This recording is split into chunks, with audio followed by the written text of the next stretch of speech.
Great. Good morning, everyone. Shalom. Ya, hari ini jika Anda tidak ada waktu ya, mari dengarkan tema ini adalah Following Jesus or Using Jesus. Ya, following Jesus or using Jesus. This is the nature of people of the world. Ya. Mengikuti Yesus atau menggunakan Yesus. Ini sifat orang dunia.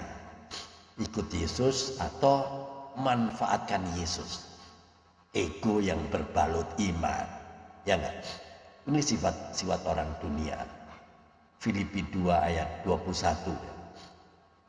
Teman-teman, hari ini saya mau bicara keras, bukan karena benci, tapi karena kebenaran memang tidak pernah lembut bagi kedagingan.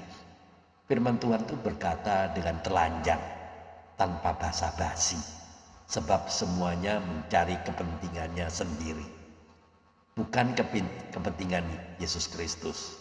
Filipi 2 ayat 21. Perhatikan, Alkitab tidak berkata sebagian orang, tapi tidak berkata orang dunia saja, tetapi berkata semua orang. Ini memang pedas ya, dan memang firman Tuhan itu pedang, bukan kapas ya. Sifat orang dunia ya, sifat orang dunia itu sederhana. Aku dulu, yalah, untungku dulu, nyamanku dulu, namaku dulu. Tuhan, pelayanan, kebenaran itu nanti kalau masih ada waktu. Nah, ironisnya ayat ini ditulis bukan untuk orang kafir, tapi untuk jemaat-jemaat Kristen. Artinya apa? Bisa Kristen tapi hidup seperti orang dunia. Bisa melayani tapi pusatnya diri sendiri. Bisa bernyanyi haleluya, tapi hatinya aku.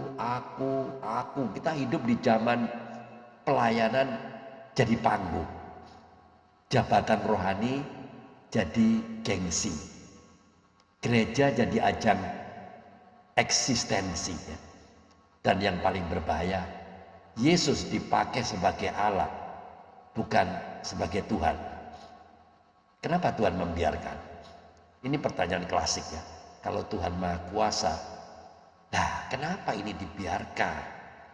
Jawabannya sederhana, tapi menampar kita semua. Karena Tuhan tidak mau umatnya jadi bayi rohani seumur hidup. Anak kecil maunya apa? Cepat, maunya instan, maunya dimengerti, tapi tidak mau mengerti. Nah, Tuhan bisa memaksa semua orang untuk taat, membuat semua orang suci, menghentikan semua keegoisan. Tapi kalau itu terjadi, kita bukan mengasihi Tuhan, tapi dipaksa untuk tunduk. Kasih sejati itu selalu lahir dari pilihan ya, bukan paksaan. Itulah kemahakuasaannya Tuhan Yesus ya. Dia berkuasa tapi rela menahan kuasanya supaya manusia itu bertumbuh dewasa, bukan jadi manja rohani.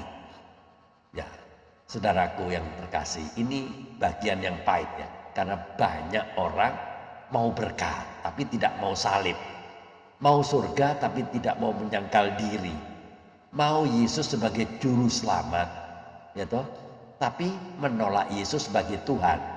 Yesus tidak pernah memanggil kita, ikut aku supaya hidupmu nyaman.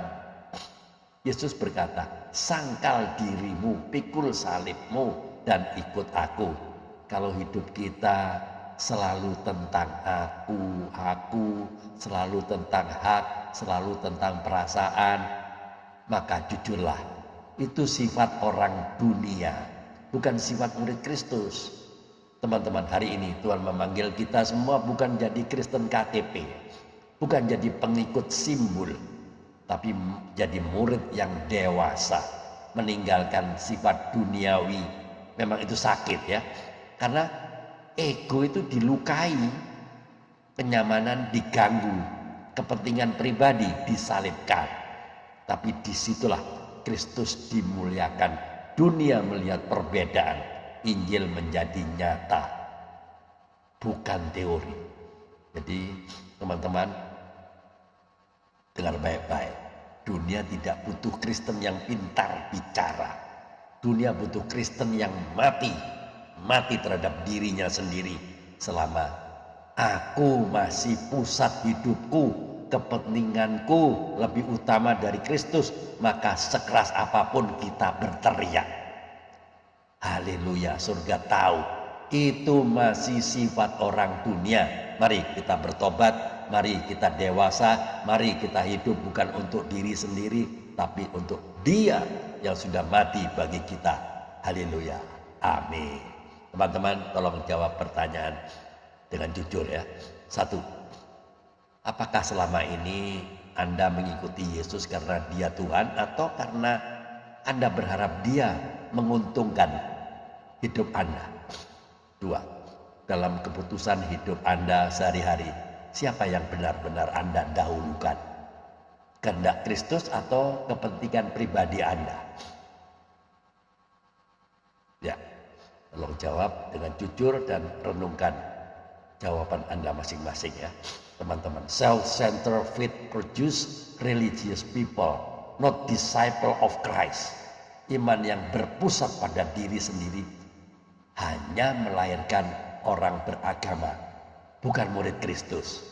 Following Jesus means losing control of your life to gain the will of God. Mengikut Yesus berarti melepaskan kendali atas hidup kita untuk memperoleh kehendak Allah. Itu ya, tolong direnungkan baik-baik. Mari kita tunduk kepala, kita berdoa. Tuhan Yesus, ampuni kami bila selama ini kami mencari kepentingan kami sendiri dan bukan kepentingan-Mu. Tolong kami meninggalkan sifat duniawi, matikan ego kami, dan ajar kami hidup sebagai murid-Mu yang dewasa. Kami mau hidup bukan untuk diri kami, melainkan untuk kemuliaan nama-Mu. Dalam nama Tuhan Yesus Kristus kami berdoa dan mengucap syukur. Amin. Teman-teman, jika konten video ini, konten YouTube ini memberkati Anda atau menegur Anda, silakan dibagikan kepada teman-teman yang lain agar banyak orang yang diberkati, agar banyak orang yang bertobat. Keep on fire, keep on moving. Tiada hari tanpa bersaksi tentang Kristus, tiada hari tanpa memenangkan jiwa. Ayo mikir, Tuhan Yesus memberkati. Amin.